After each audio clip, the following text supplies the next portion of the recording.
Welcome to The Explainer. Today, we're going to dig into Michael Maloney's Guide to Investing in Gold and Silver to unpack a pretty radical idea that the cash in your wallet, it might not actually be money at all. So let's just jump right in with a question that Maloney puts front and center. That cash in your pocket, is it really money? I mean, really think about it.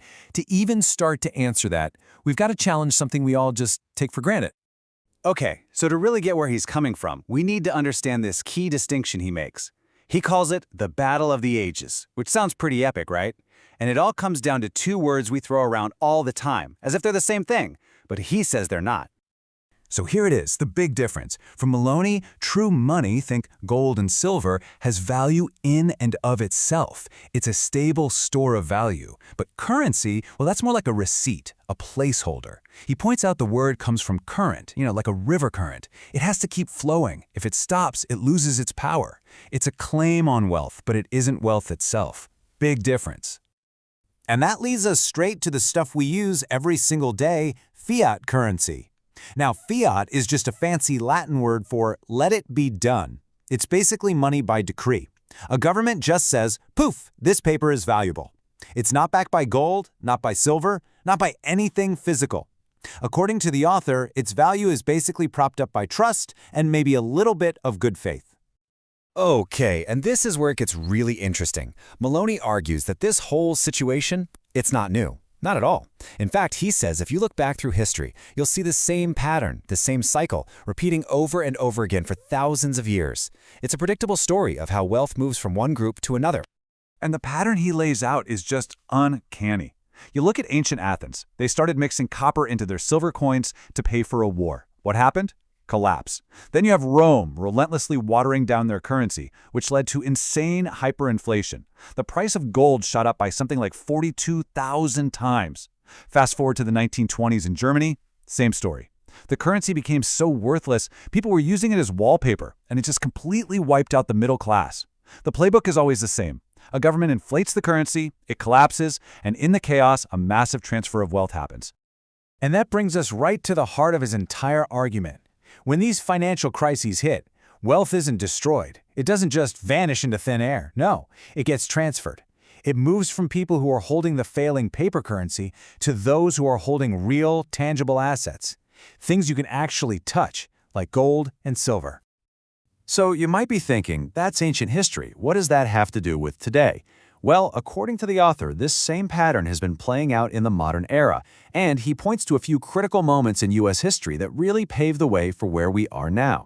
The path to our modern fiat dollar, he says, happened in a few key steps. First up, 1913, the creation of the Federal Reserve. Suddenly, a private bank had the power to create currency.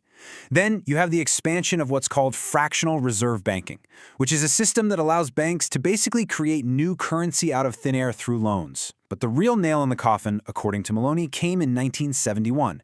President Nixon slammed shut the gold window. That meant the US dollar could no longer be swapped for gold. And because the dollar was the world's reserve currency, that one decision essentially turned the entire global financial system into a fiat system overnight. So all of this history, all these decisions, they set the stage for something Maloney calls the invisible crash. And trust me, this is a concept that might completely change how you look at your investments and the stock market. So what's the engine behind this invisible crash? He calls it the inflation tax. And the idea is actually pretty simple.